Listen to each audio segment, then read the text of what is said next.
Nifty और जीबीपीयूएसडी ने profit दिया, लेकिन यूएसडी कैड ने एक लॉस में मुझे बहुत बड़ा लेसन सिखा दिया। और ये लेसन क्या था ये आपको मैं वीडियो के एंड में बता दूंगा। तो फिर चलो इस वीक के ट्रेड ब्रेकडाउन सेशन को शुरू करते हैं। तो देखो, फर्स्ट ऑफ ऑल मैंने अपने एनालिसिस की शुरुआत की जानकर मार्केट स्ट्रक्चर के बारे में। देखो, प्राइस यहाँ पे एक सीरीज ऑफ लोअर लो और लोअर हाई बनाता हुआ डाउनसाइड की तरफ फॉल कर रहा था। जैसे प्राइस ने इसके नीचे ब्रेक ऑफ स्ट्रक्चर दिया तो ये बना मेरा रिसेंट स्विंग लो और ये स्विंग हाई। लेकिन नोटिस करना, प्राइस ने इसके नीचे क्लोजिंग नहीं दी अब तक। तो इन शॉर्ट प्राइस ने यहाँ पे क्रिएट किया है फॉर्म ऑफ एक लिक्विडिटी, क्योंकि इसके नीचे प्लेस रहेंगे बायर्स के स्टॉप लॉस। लेकिन जब प्राइस ने यहाँ पे इस कैंडल पे इसके नीचे क्लोजिंग दे दी, ये एक इंडिकेशन था ब्रेक ऑफ स्ट्रक्चर का। तो एक बात हमेशा याद रखना, प्राइस हमेशा मूव करता है एक्सटर्नल रेंज लिक्विडिटी से इंटरनल रेंज लिक्विडिटी की तरफ। इसलिए अब मेरा प्रेडिक्शन ये था कि प्राइस जब यहाँ पे ब्रेक ऑफ स्ट्रक्चर देगा तो इसके नीचे क्लोजिंग करने के बाद प्राइस यहाँ पे एक काइंड ऑफ स्ट्रक्चर शिफ्ट दिखाएगा, जहाँ पे वो अपने ऑर्डर ब्लॉक जो कहीं यहाँ बना होगा या अपने फेयर वैल्यू गैप के पास, जो देखो यहाँ पे क्रिएट हुआ है, ये जो सब यहाँ पे क्रिएट हुआ है ये सब के सब फेयर वैल्यू गैप है। तो मैं वेट करूंगा लोअर टाइम फ्रेम पे कि प्राइस कब यहाँ पे कंफर्मेशन देगा हमें रिवर्सल का। चलो अभी मैं शिफ्ट होता हूँ 5 मिनट टाइम फ्रेम पर। तो देखो, जब मैं शिफ्ट हुआ 5 मिनट टाइम फ्रेम पे, यहाँ पे नज़ारा कुछ इस तरीके का था। तो अगर मैं यहाँ पे मार्क करूँ अपने स्विंग पॉइंट्स को, स्विंग लो ये स्विंग हाई, स्विंग लो ये स्विंग हाई, ठीक है। तो देखो, जब प्राइस ने इस स्विंग हाई के अबाउ क्लोजिंग दे दी तो ये एक इंडिकेशन था चेंज ऑफ कैरेक्टर का। चेंज ऑफ कैरेक्टर होने के बाद देखो यहाँ पे मैंने अपने ऑर्डर ब्लॉक को आइडेंटिफाई किया जो कि बना था इस जोन के पास। तो मैंने पेशेंटली वेट किया कि प्राइस कब मेरे ऑर्डर ब्लॉक आके टैप करेगा। तो जैसे ही मार्केट ने मेरे ऑर्डर ब्लॉक के ऊपर आके टैप किया, यहाँ पे बनी मेरी एंट्री, इस लो के नीचे प्लेस था मेरा स्टॉप लॉस। और अगर मैं बात करूँ टारगेट की, तो ये ऊपर का सबसे रिसेंट स्विंग हाई, ये था मेरा फर्स्ट टारगेट, ये वाला। और इसके ऊपर जो प्राइस ने यहाँ पे पूरा एफईजी क्रिएट करके रखा है, ये जोन बोलो या फिर तुम बोलो इतना बड़ा फेयर वैल्यू गैप जो मार्केट ने यहाँ पे क्रिएट किया है, देखो ये वाला, ये था मेरा सेकंड टारगेट, ये था मेरा सेकंड टारगेट और ये मेरा थर्ड टारगेट।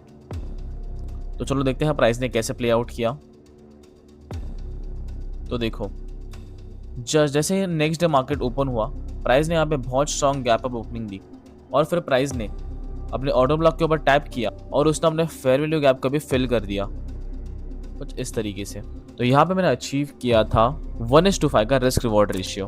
अभी हम स्टार्ट करते हैं अपने इस हफ्ते के सेकंड एनालिसिस के बारे में, जो कि मैंने लिया था जीबीपी यूएसडी में। हम शुरुआत करें जानकर मार्केट स्ट्रक्चर के बारे में। तो यहाँ पे बहुत हमें ऑब्वियसली दिख रहा है कि प्राइस देखो यहाँ पे एक series of higher high, higher low, higher high, higher low, ऐसा चैनल बनाता हुआ अपसाइड की तरफ मोमेंटम दिखा रहा है। और इसने देखो यहाँ पे एक रीसेंट ब्रेक ऑफ स्ट्रक्चर दिया था अपसाइड की तरफ। एक बात हमेशा याद रखना कि प्राइस हमेशा मूव करता है एक्सटर्नल रेंज लिक्विडिटी से इंटरनल रेंज लिक्विडिटी की तरफ।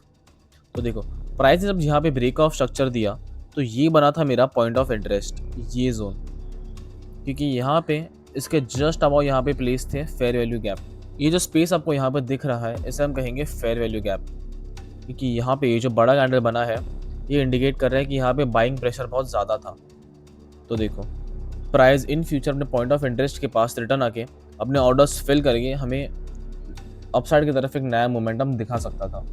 ये जो वाइट जोन यहाँ पे बना है ये है अपना एशियन रेंज, या फिर तुम इसे कह सकते हो एशियन सेशन। और जैसे ही अभी हम लंदन सेशन के अंदर घुस गए तो मैं शिफ्ट हो गया लोअर टाइम फ्रेम पर। जैसे ही मैं लोअर टाइम फ्रेम पे शिफ्ट हुआ, यहाँ पे देखो प्राइस ने क्या किया, ये एक स्विंग पॉइंट क्रिएट किया, इसके अबाउ क्लोजिंग दी, दिखाया ब्रेक ऑफ स्ट्रक्चर, फिर ये दिया चेंज ऑफ कैरेक्टर। तो देखो प्राइस ने वापस से इसके अबाउ लिक्विडिटी ग्रैब कर ली इस स्विंग हाई के अबाउ जाकर। यहाँ पे उसने रिटेल ट्रेडर्स के स्टॉप लॉस हंट किए, फिर उसने डाउन साइड की तरफ अपना ओरिजिनल मोमेंटम दिखाया देकर सेकेंड चेंज ऑफ कैरेक्टर का। तो देखो यहाँ पे मैं अपने फिब लेवल को प्लेस करूँगा इस हाई से इस लो तक।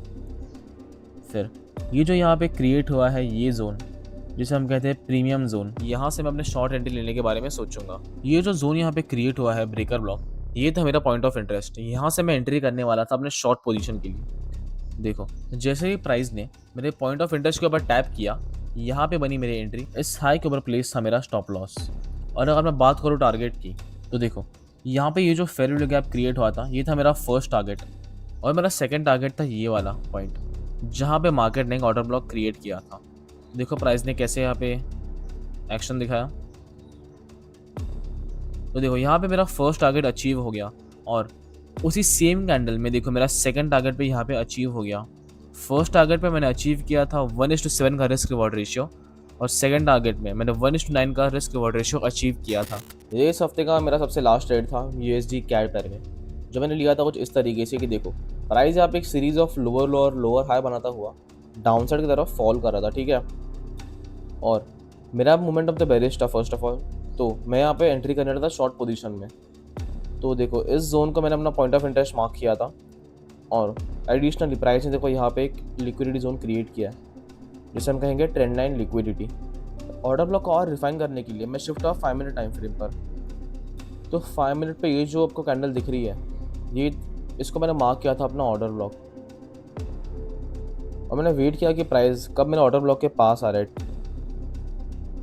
और देखो जब प्राइस ने मेरे ऑर्डर ब्लॉक के ऊपर टैप किया यहाँ पर, तो यहाँ पे मैंने अपनी एंट्री ले ली थी, और इसके ऊपर प्लेस था मेरा स्टॉप लॉस। और अगर मैं बात करूँ टारगेट की, तो ये जो यहाँ पे दिख रहा है आपको एक्सटर्नल स्विंग पॉइंट जो मार्केट ने क्रिएट किया था, यहाँ पे था मेरा टारगेट लेवल, ठीक है।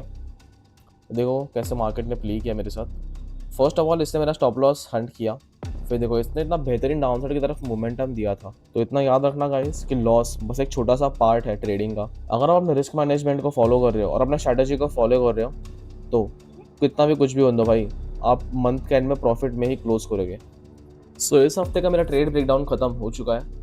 तो देखो वीडियो के एंड में मैं आपको एक ही बात कहना चाहूँगा कि ट्रेडिंग में देखो हर दिन प्रॉफिट नहीं होता, लेकिन डिसिप्लिन और रिस्क मैनेजमेंट ही लॉन्ग टर्म सक्सेस देता है। So guys, daily trade breakdown के लिए चैनल को सब्सक्राइब ज़रूर करें और वीडियो को लाइक करना मत भूलना। Thank you.